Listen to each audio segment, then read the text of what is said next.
Book 5, CALYPSO, ULYSSES reaches SCHERIA on a raft. And now, as dawn rose from her couch beside Tithonus, harbinger of light alike to mortals and immortals, the gods met in council, and with them Jove, the Lord of Thunder, who is their king.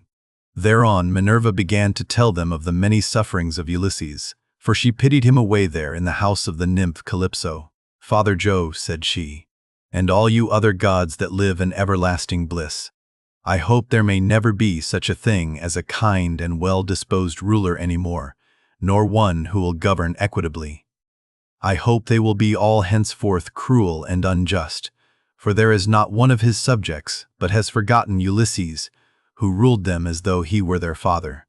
There he is, lying in great pain in an island where dwells the nymph CALYPSO, who will not let him go, and he cannot get back to his own country, for he can find neither ships nor sailors to take him over the sea. Furthermore, wicked people are now trying to murder his only son Telemachus, who is coming home from Pylos and Lacedaemon, where he has been to see if he can get news of his father." "What, my dear, are you talking about?" replied her father. "Did you not send him there yourself, because you thought it would help Ulysses to get home and punish the suitors? Besides, you are perfectly able to protect Telemachus, and to see him safely home again, while the suitors have to come scurrying back without having killed him." When he had thus spoken, he said to his son Mercury, "Mercury, you are our messenger. Go therefore and tell CALYPSO we have decreed that poor Ulysses is to return home. He is to be convoyed neither by gods nor men, but after a perilous voyage of 20 days upon a raft, he is to reach fertile SCHERIA, the land of the Phaeacians, who are near of kin to the gods, and will honor him as though he were one of ourselves. They will send him in a ship to his own country, and will give him more bronze and gold and raiment than he would have brought back from Troy, if he had had all his prize money and had got home without disaster. This is how we have settled that he shall return to his country and his friends." Thus he spoke, and Mercury, guide and guardian, slayer of Argus, did as he was told. Forthwith he bound on his glittering golden sandals with which he could fly like the wind over land and sea. He took the wand with which he seals men's eyes in sleep, or wakes them just as he pleases, and flew holding it in his hand over Pieria. Then he swooped down through the firmament till he reached the level of the sea, whose waves he skimmed like a cormorant that flies fishing every hole and corner of the ocean, and drenching its thick plumage in the spray. He flew and flew over many a weary wave, but when at last he got to the island which was his journey's end, he left the sea and went on by land till he came to the cave where the nymph CALYPSO lived. He found her at home. There was a large fire burning on the hearth, and one could smell from far the fragrant reek of burning cedar and sandalwood. As for herself, she was busy at her loom, shooting her golden shuttle through the warp and singing beautifully. Round her cave there was a thick wood of alder, poplar, and sweet-smelling cypress trees, wherein all kinds of great birds had built their nests, owls, hawks, and chattering sea crows that occupy their business in the waters. A vine loaded with grapes was trained and grew luxuriantly about the mouth of the cave. There were also 4 running rills of water in channels cut pretty close together, and turned hither and thither so as to irrigate the beds of violets and luscious herbage over which they flowed. Even a god could not help being charmed with such a lovely spot, so Mercury stood still and looked at it, but when he had admired it sufficiently, he went inside the cave. CALYPSO knew him at once, for the gods all know each other, no matter how far they live from one another. But Ulysses was not within. He was on the seashore as usual, looking out upon the barren ocean with tears in his eyes, groaning and breaking his heart for sorrow. CALYPSO gave Mercury a seat and said, "Why have you come to see me, Mercury, honored and ever welcome, for you do not visit me often? Say what you want, I will do it for you at once if I can, and if it can be done at all, but come inside and let me set refreshment before you." As she spoke, she drew a table loaded with ambrosia beside him and mixed him some red nectar, so Mercury ate and drank till he had had enough, and then said, "We are speaking god and goddess to one another, and you ask me why I have come here, and I will tell you truly, as you would have me do. Jove sent me. It was no doing of mine. Who could possibly want to come all this way over the sea where there are no cities full of people to offer me sacrifices or choice hecatombs? Nevertheless, I had to come, for none of us other gods can cross Jove, nor transgress his orders. He says that you have here the most ill-starred of all those who fought 9 years before the city of King Priam, and sailed home in the 10th year after having sacked it. On their way home they sinned against Minerva, who raised both wind and waves against them, so that all his brave companions perished, and he alone was carried hither by wind and tide. Jove says that you are to let this man go at once, for it is decreed that he shall not perish here, far from his own people, but shall return to his house and country and see his friends again. Calypso trembled with rage when she heard this. "You gods," she exclaimed, "ought to be ashamed of yourselves. You are always jealous and hate seeing a goddess take a fancy to a mortal man and live with him in open matrimony. So when rosy-fingered Dawn made love to Orion, you precious gods were all of you furious till Diana went and killed him in Ortygia. So again when Ceres fell in love with Iacyon and yielded to him in a thrice-plowed fallow field, Jove came to hear of it before so very long and killed Iacyon with his thunderbolts. And now you are angry with me too because I have a man here. I found the poor creature sitting all alone astride of a keel, for Jove had struck his ship with lightning and sunk it in mid-ocean, so that all his crew were drowned, while he himself was driven by wind and waves onto my island. I got fond of him and cherished him, and had set my heart on making him immortal, so that he should never grow old all his days. Still I cannot cross Jove, nor bring his counsels to nothing. Therefore, if he insists upon it, let the man go beyond the seas again. But I cannot send him anywhere myself, for I have neither ships nor men who can take him. Nevertheless, I will readily give him such advice, in all good faith, as will be likely to bring him safely to his own country." "Then send him away," said Mercury, "or Jove will be angry with you and punish you." On this he took his leave, and Calypso went out to look for Ulysses, for she had heard Jove's message. She found him sitting upon the beach with his eyes ever filled with tears, and dying of sheer homesickness, for he had got tired of Calypso, and though he was forced to sleep with her in the cave by night, it was she, not he, that would have it so. As for the daytime, he spent it on the rocks and on the seashore, weeping, crying aloud for his despair, and always looking out upon the sea. Calypso then went close up to him and said, "My poor fellow, you shall not stay here grieving and fretting your life out any longer. I am going to send you away of my own free will. So go, cut some beams of wood, and make yourself a large raft with an upper deck that it may carry you safely over the sea. I will put bread, wine, and water on board to save you from starving. I will also give you clothes, and will send you a fair wind to take you home, if the gods in heaven so will it, for they know more about these things, and can settle them better than I can." Ulysses shuddered as he heard her. "Now, goddess," he answered, "there is something behind all this. You cannot be really meaning to help me home when you bid me do such a dreadful thing as put to sea on a raft. Not even a well-found ship with a fair wind could venture on such a distant voyage. Nothing that you can say or do shall make me go on board a raft, unless you first solemnly swear that you mean me no mischief." Calypso smiled at this and caressed him with her hand. "You know a great deal," said she, "but you are quite wrong here. May heaven above and earth below be my witnesses, with the waters of the river Styx, and this is the most solemn oath which a blessed god can take, that I mean you no sort of harm, and am only advising you to do exactly what I should do myself in your place. I am dealing with you quite straightforwardly. My heart is not made of iron, and I am very sorry for you." When she had thus spoken, she led the way rapidly before him, and Ulysses followed in her steps, so the pair, goddess and man, went on and on till they came to Calypso's cave, where Ulysses took the seat that Mercury had just left. Calypso set meat and drink before him of the food that mortals eat, but her maids brought ambrosia and nectar for herself, and they laid their hands on the good things that were before them. When they had satisfied themselves with meat and drink, Calypso spoke, saying, "Ulysses, noble son of Laertes, so you would start home to your own land at once?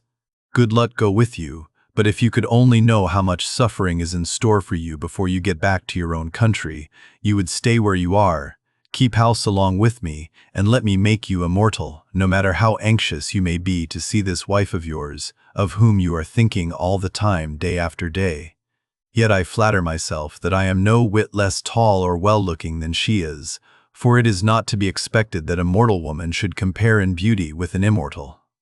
"Goddess," replied Ulysses, "do not be angry with me about this. I am quite aware that my wife Penelope is nothing like so tall or so beautiful as yourself. She is only a woman, whereas you are an immortal. Nevertheless, I want to get home and can think of nothing else. If some god wrecks me when I am on the sea, I will bear it and make the best of it. I have had infinite trouble both by land and sea already, so let this go with the rest." Presently the sun set and it became dark, whereon the pair retired into the inner part of the cave and went to bed. When the child of morning, rosy-fingered Dawn, appeared, Ulysses put on his shirt and cloak, while the goddess wore a dress of a light gossamer fabric, very fine and graceful, with a beautiful golden girdle about her waist and a veil to cover her head. She at once set herself to think how she could speed Ulysses on his way. So she gave him a great bronze axe that suited his hands. It was sharpened on both sides, and had a beautiful olive wood handle fitted firmly onto it. She also gave him a sharp adze, and then led the way to the far end of the island where the largest trees grew, alder, poplar, and pine, that reached the sky, very dry and well seasoned, so as to sail light for him in the water. Then, when she had shown him where the best trees grew, Calypso went home, leaving him to cut them, which he soon finished doing. He cut down 20 trees in all and adzed them smooth, squaring them by rule in good workmanlike fashion. Meanwhile, Calypso came back with some augers, so he bored holes with them and fitted the timbers together with bolts and rivets. He made the raft as broad as a skilled shipwright makes the beam of a large vessel, and he fixed a deck on top of the ribs and ran a gunwale all round it. He also made a mast with a yardarm and a rudder to steer with. He fenced the raft all round with wicker hurdles as a protection against the waves, and then he threw on a quantity of wood. By and by, Calypso brought him some linen to make the sails, and he made these too, excellently, making them fast with braces and sheets. Last of all, with the help of levers, he drew the raft down into the water. In 4 days he had completed the whole work, and on the 5th Calypso sent him from the island after washing him and giving him some clean clothes. She gave him a goatskin full of black wine, and another larger one of water. She also gave him a wallet full of provisions, and found him in much good meat. Moreover, she made the wind fair and warm for him, and gladly did Ulysses spread his sail before it, while he sat and guided the raft skillfully by means of the rudder. He never closed his eyes, but kept them fixed on the Pleiades, on late-setting boots, and on the Bear, which men also call the Wain, and which turns round and round where it is, facing Orion, and alone never dipping into the stream of Oceanus, for Calypso had told him to keep this to his left. Days 7 and 10 did he sail over the sea, and on the 18th the dim outlines of the mountains on the nearest part of the Phaeacian coast appeared, rising like a shield on the horizon. But King Neptune, who was returning from the Ethiopians, caught sight of Ulysses a long way off, from the mountains of the Solymi. He could see him sailing upon the sea, and it made him very angry, so he wagged his head and muttered to himself, saying, "Good heavens! So the gods have been changing their minds about Ulysses while I was away in Ethiopia, and now he is close to the land of the Phaeacians, where it is decreed that he shall escape from the calamities that have befallen him. Still, he shall have plenty of hardship yet before he has done with it." Thereon he gathered his clouds together, grasped his trident, stirred it round in the sea, and roused the rage of every wind that blows, till earth, sea, and sky were hidden in cloud, and night sprang forth out of the heavens. Winds from east, south, north, and west fell upon him all at the same time, and a tremendous sea got up, so that Ulysses' heart began to fail him. "Alas," he said to himself in his dismay, "whatever will become of me? I am afraid Calypso was right when she said I should have trouble by sea before I got back home. It is all coming true. How black is Jove making heaven with his clouds, and what a sea the winds are raising from every quarter at once. I am now safe to perish. Blessed and thrice blessed were those Danaans who fell before Troy in the cause of the sons of Atreus. Would that I had been killed on the day when the Trojans were pressing me so sorely about the dead body of Achilles, for then I should have had due burial, and the Achaeans would have honored my name. But now it seems that I shall come to a most pitiable end." As he spoke, a sea broke over him with such terrific fury that the raft reeled again, and he was carried overboard a long way off. He let go the helm, and the force of the hurricane was so great that it broke the mast halfway up, and both sail and yard went over into the sea. For a long time Ulysses was under water, and it was all he could do to rise to the surface again, for the clothes Calypso had given him weighed him down. But at last he got his head above water and spat out the bitter brine that was running down his face in streams. In spite of all this, however, he did not lose sight of his raft, but swam as fast as he could towards it, got hold of it, and climbed on board again so as to escape drowning. The sea took the raft and tossed it about, as autumn winds whirl thistledown round and round upon a road. It was as though the south, north, east, and west winds were all playing battledore and shuttlecock with it at once. When he was in this plight, Ino, daughter of Cadmus, also called Leucothea, saw him. She had formerly been a mere mortal, but had been since raised to the rank of a marine goddess. Seeing in what great distress Ulysses now was, she had compassion upon him, and, rising like a seagull from the waves, took her seat upon the raft. "My poor good man," said she, "why is Neptune so furiously angry with you? He is giving you a great deal of trouble, but for all his bluster he will not kill you. You seem to be a sensible person. Do then as I bid you, strip, leave your raft to drive before the wind, and swim to the Phaeacian coast where better luck awaits you. And here, take my veil and put it round your chest. It is enchanted, and you can come to no harm so long as you wear it. As soon as you touch land, take it off, throw it back as far as you can into the sea, and then go away again."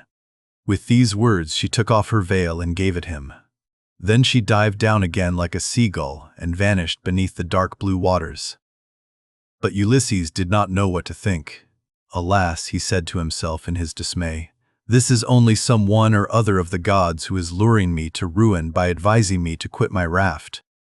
At any rate, I will not do so at present, for the land where she said I should be quit of all troubles seemed to be still a good way off. I know what I will do. I am sure it will be best, no matter what happens. I will stick to the raft as long as her timbers hold together, but when the sea breaks her up I will swim for it. I do not see how I can do any better than this." While he was thus in two minds, Neptune sent a terrible great wave that seemed to rear itself above his head till it broke right over the raft, which then went to pieces as though it were a heap of dry chaff tossed about by a whirlwind. Ulysses got astride of one plank and rode upon it as if he were on horseback. He then took off the clothes Calypso had given him, bound Ino's veil under his arms, and plunged into the sea, meaning to swim on shore. King Neptune watched him as he did so, and wagged his head, muttering to himself and saying, "There now, swim up and down as you best can till you fall in with well-to-do people. I do not think you will be able to say that I have let you off too lightly." On this he lashed his horses and drove to Aegae where his palace is. But Minerva resolved to help Ulysses, so she bound the ways of all the winds except one, and made them lie quite still. But she roused a good stiff breeze from the north that should lay the waters till Ulysses reached the land of the Phaeacians, where he would be safe. Thereon he floated about for 2 nights and 2 days in the water, with a heavy swell on the sea and death staring him in the face. But when the 3rd day broke, the wind fell, and there was a dead calm without so much as a breath of air stirring. As he rose on the swell, he looked eagerly ahead and could see land quite near. Then, as children rejoice when their dear father begins to get better after having for a long time borne sore affliction sent him by some angry spirit, but the gods deliver him from evil, so was Ulysses thankful when he again saw land and trees, and swam on with all his strength that he might once more set foot upon dry ground. When, however, he got within earshot, he began to hear the surf thundering up against the rocks, for the swell still broke against them with a terrific roar. Everything was enveloped in spray. There were no harbors where a ship might ride, nor shelter of any kind, but only headlands, low-lying rocks, and mountain-tops. Ulysses' heart now began to fail him, and he said despairingly to himself, "Alas, Jove has let me see land after swimming so far that I had given up all hope. But I can find no landing place, for the coast is rocky and surf-beaten. The rocks are smooth and rise sheer from the sea, with deep water close under them so that I cannot climb out for want of foothold. I am afraid some great wave will lift me off my legs and dash me against the rocks as I leave the water, which would give me a sorry landing. If, on the other hand, I swim further in search of some shelving beach or harbor, a hurricane may carry me out to sea again sorely against my will, or heaven may send some great monster of the deep to attack me. For Amphitrite breeds many such, and I know that Neptune is very angry with me." While he was thus in two minds, a wave caught him and took him with such force against the rocks that he would have been smashed and torn to pieces if Minerva had not shown him what to do. He caught hold of the rock with both hands and clung to it, groaning with pain, till the wave retired, so he was saved that time. But presently the wave came on again and carried him back with it far into the sea, tearing his hands as the suckers of a polypus are torn when someone plucks it from its bed, and the stones come up along with it. Even so did the rocks tear the skin from his strong hands, and then the wave drew him deep down under the water.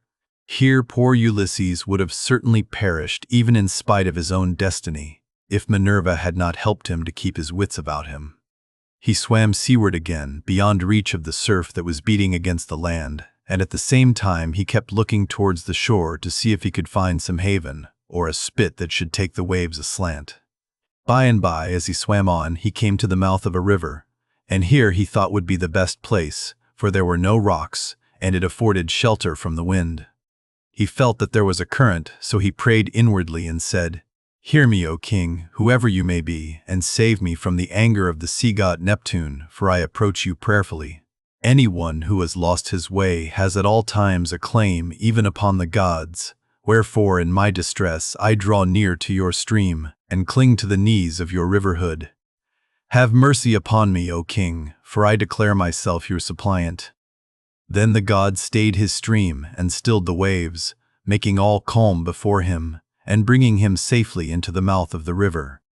Here at last Ulysses's knees and strong hands failed him, for the sea had completely broken him.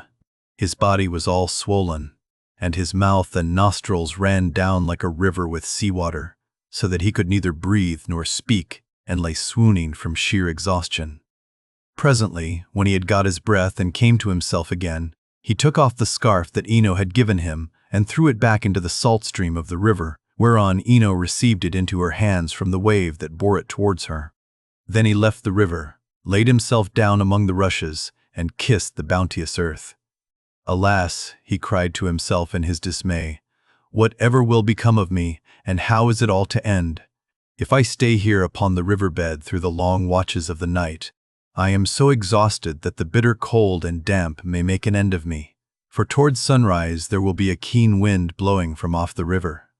If, on the other hand, I climb the hillside, find shelter in the woods, and sleep in some thicket, I may escape the cold and have a good night's rest, but some savage beast may take advantage of me and devour me." In the end he deemed it best to take to the woods, and he found one upon some high ground not far from the water. There he crept beneath two shoots of olive that grew from a single stalk, the one an ungrafted sucker, while the other had been grafted. No wind, however squally, could break through the cover they afforded, nor could the sun's rays pierce them, nor the rain get through them, so closely did they grow into one another. Ulysses crept under these and began to make himself a bed to lie on, for there was a great litter of dead leaves lying about, enough to make a covering for 2 or 3 men even in hard winter weather. He was glad enough to see this, so he laid himself down and heaped the leaves all round him. Then, as one who lives alone in the country, far from any neighbor, hides a brand as fire seed in the ashes to save himself from having to get a light elsewhere, even so did Ulysses cover himself up with leaves, and Minerva shed a sweet sleep upon his eyes, closed his eyelids, and made him lose all memories of his sorrows.